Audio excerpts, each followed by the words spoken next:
L'OTAN mène son plus grand exercice militaire depuis 13 ans. 36 000 soldats, des forces aériennes et maritimes venus de plus de 30 pays s'entraînent dans le sud de l'Europe.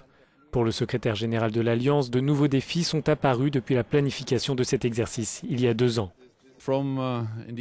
À l'Est, nous voyons une Russie plus affirmée.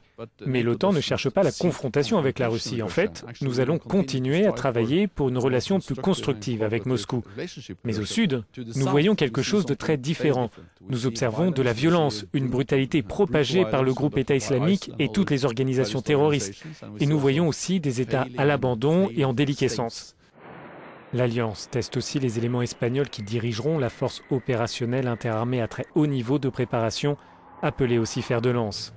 Ces hommes agiront lors de combats non conventionnels comme face à ceux que l'on surnomme les hommes en vert, ces combattants vus en Crimée ou dans l'est de l'Ukraine.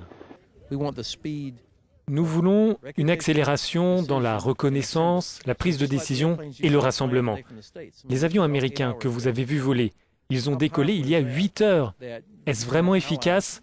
Alors que vous pouvez avoir des alliés ou une force opérationnelle qui convergent sur un champ d'action avant l'arrivée des petits hommes en vert.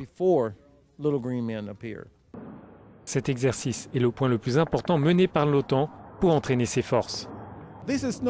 Il ne s'agit plus de simulation sur ordinateur ou de frappe lointaine ou de cyberattaque. L'OTAN passe à une autre étape, un nombre de troupes sans précédent et des forces militaires qui s'entraînent ensemble.